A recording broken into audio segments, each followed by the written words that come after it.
Hello, and welcome to the part of Chapter 1 where we're going to be focusing on professionalism. So, you might wonder about this news clip over here. Assistant teacher arrested for allegedly stinking up his school with fart spray. Well, I'm going to be using some interesting examples from the news and from online to try to highlight why we need these codes and rules regarding professionalism. I'm going to call them my Hall of Fame for teachers who've made bad decisions. But first, let's take a look further back. So 100 years ago, let's look at some potential rules for teachers. So check these out on your own. Things like, number 8, you may not dress in bright colors. Number 1, you will not marry during the term of your contract. As you can see, these rules are pretty personal, and most of them don't even have anything to do with how good of a teacher you are.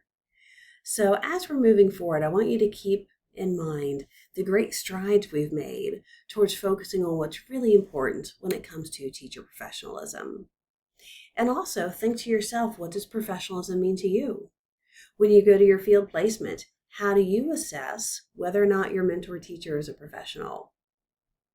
Now, turn that lens on yourself. What might your mentor teacher look at to determine if you are a professional? So, things to think about. When it comes to OU, our accreditors believe firmly in the importance of not only teaching excellent content, but also focusing on professionalism. So here at OU, we have come up with 4 key factors when it comes to commitments to professionalism. That we are committed to social justice, that we believe in the fair treatment of all of our students, that we believe in ethical decision making, that we care about the well-being of all of the stakeholders of our schools, and also we're committed to being competent as professionals, and this includes having a comprehensive professional development plan.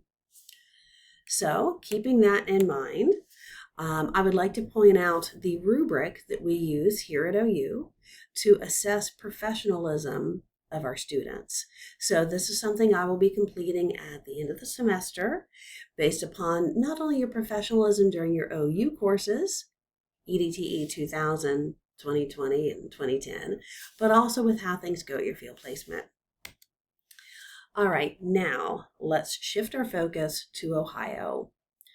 If you plan on teaching in Ohio, you need to have a basic understanding of the licensure code of professionalism.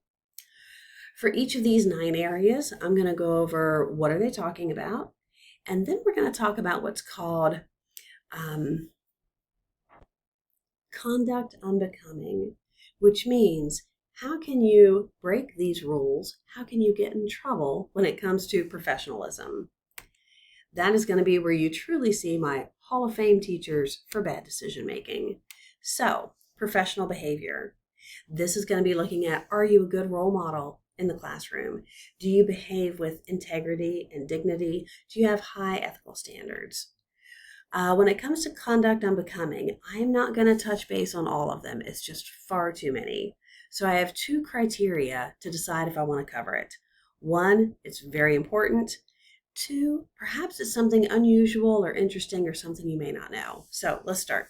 Conduct unbecoming includes, but is not limited to, having a physical or mental incapacity or addiction that basically keeps you from fulfilling your professional responsibilities.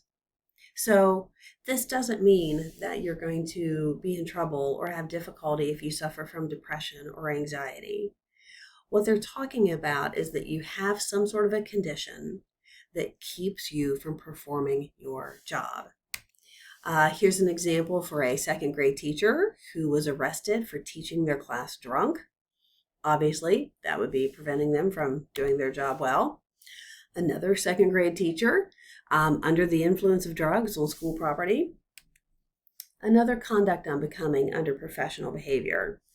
Disparaging, harassing, or retaliating against school personnel. So there will be times that people at your school upset you, that you may not agree with them, you might have some sort of a disagreement. That doesn't mean that you can go out and talk badly about them, post things about them on social media. Here's 2 examples. First one, definitely a Hall of Fame for bad decisions. This is a teacher who used AI to create false audio recordings of their supervisor to make their supervisor sound as if they were racist and anti-Semitic. Talk about going above and beyond in the world of retaliation. Thank goodness the police were able to get to the bottom of this, but obviously quite a problem. Here's another one, a teacher in Austin who had a meeting with their assistant principal that they weren't pleased about. They went home and she made an emotionally charged decision to get on TikTok and just, blast the details of the meeting. Not good. You're not supposed to retaliate or disparage school personnel. So obviously, conduct unbecoming. What else can be included? Failing to complete a required criminal background check. Okay, so if you ever wondered why we are so particular at OU about you getting those criminal background checks done, it's right here. We're preparing you for the real world. Out there, if you have a teaching job and you have not done your criminal background check, or if it expires and you don't get it renewed, you will get suspended and your license will get suspended until you get it done. So important. Another one down below, committing an act of academic dishonesty. Well, usually when we're talking about academic dishonesty, we're referring to students plagiarizing or cheating. Teachers can get in trouble for this as well. Falsifying records, plagiarizing, cheating on standardized tests. Hall of Famer, teacher who helped her students cheat because they were dumb as hell. Yay. So, moving on. Number 2 is all about professional relationships with students. So, conduct unbecoming can include, but is not limited to, because remember, I'm not going over all of them, soliciting, grooming, or consummating a relationship with a student. Now, I want you to notice this last part. A student who was, an individual who was a student in the preceding 12 months. So ask yourself, what does that mean? Can a high school teacher date a recent high school graduate? Not if they were a student within the preceding 12 months. That's why that part was added. So I also have the word grooming underlined. Grooming is a phenomena that has really gotten a lot of focus in sexual harassment training in the last few years. These are teachers or coaches who don't necessarily have a sexual relationship with a student, but they're playing a long game to eventually get there. And what they look like is a really good friend. They might give you rides home after school or after practice. They might take you through Chick-fil-A to get a snack before you go home. They might start texting you and sharing information and secrets. They might want to know about your boyfriend or your girlfriend. And when it comes to most grooming instances, parents love them because they seem really nice. But again, they're playing a long game that ends in abuse. All right, moving on. Conduct unbecoming obviously includes any act of sexual abuse, any act of cruelty or endangerment. And you might think again, well, why? That's so obvious. Why do we have to talk about this? Obviously, we don't want an act of cruelty or endangerment. That's why I have my Hall of Fame of bad decision makers. It obviously wasn't that clear to this former special education teacher.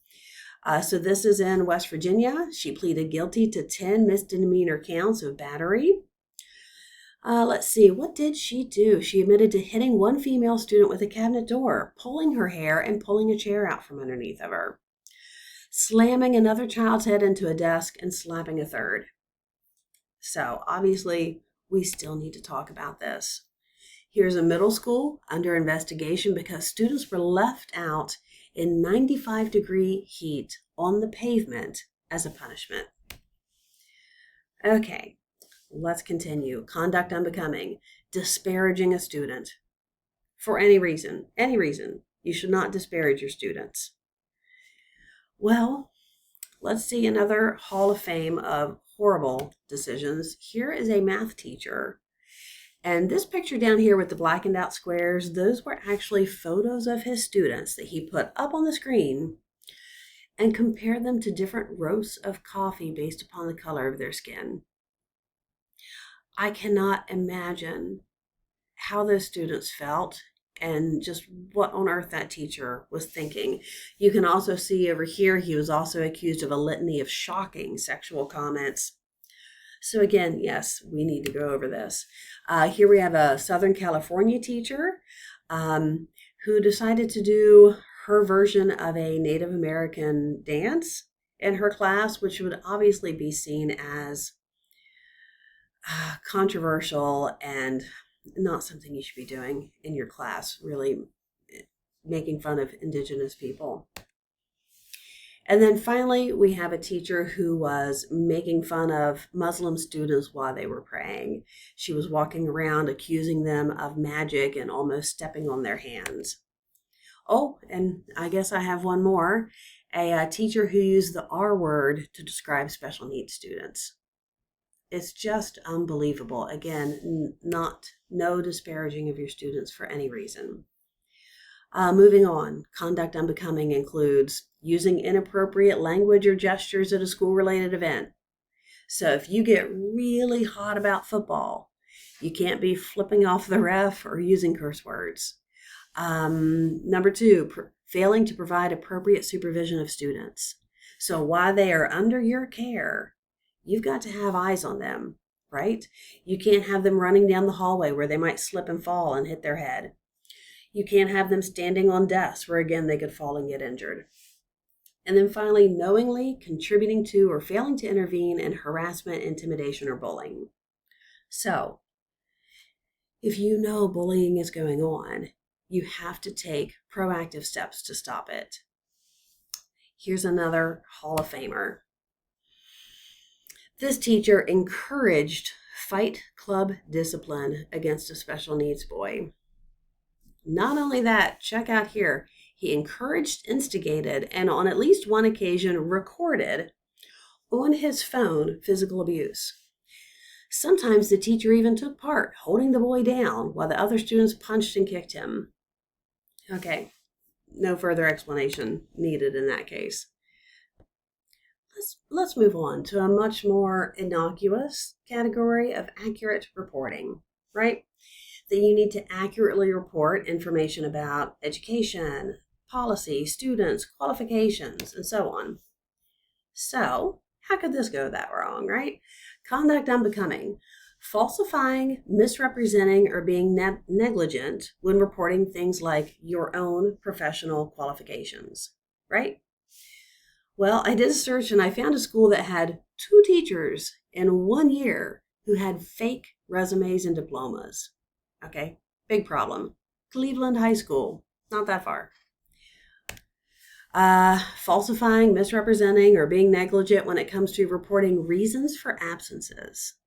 Okay, I think all college students need to think of this one. So when you say that you need to miss work as a teacher, you need to be accurate in that reporting. So you can't use sick days to go to the beach, right? So here's a teacher that called in sick for 2 days to go to a concert. Her school found out. She was put on leave while they investigated her and determined whether or not they should fire her. I think they did fire her, but don't quote me on that. So again, reasons for absences need to be honest and accurate. Conduct unbecoming also includes intentionally failing to do a mandated report. So mandated reporting, if you know that a student is being in any way abused, you have to report that to the proper authorities. Here we have 5, count them, 1, 2, 3, 4, 5, staff and teachers who were, charged with failing to report abuse of a 15-year-old girl who wrote them a letter and told them about sexual abuse, and they didn't do anything. They even met to discuss the fact that they weren't going to do anything. Here's another one, a band director charged for not reporting sexual assault of a child. All right, moving on. Number 4 is looking at criminal acts. Okay, so this one we're not going to spend much talking. Not going to spend much time talking about because it's fairly simple. You cannot be convicted of a felony.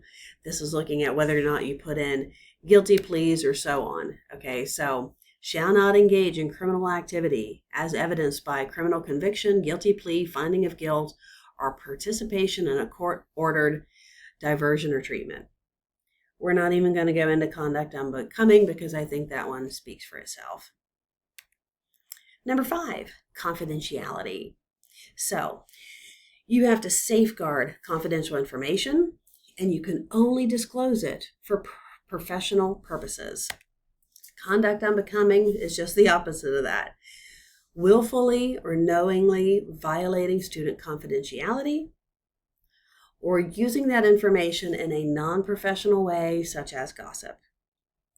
So when I talk about a non-professional way, that means using it as a source of interest and gossip and rumor, not telling another teacher or perhaps telling someone else who's staff so they can better understand what a student is going through.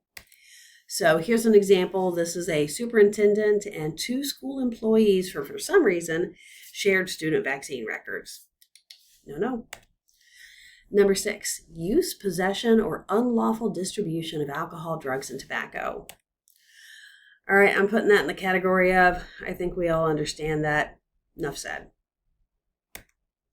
However, that doesn't keep us from having a hall of fame of bad decisions. Preschool teacher failed her drug test. This is Cincinnati. 3rd grade teacher accused of dealing drugs during class. During class? Okay, I don't even understand that. And a high school teacher who's quoted as saying, "Why can't we just get high together?" to his students. Again, Hall of Fame, bad decisions. Number 7, financial management.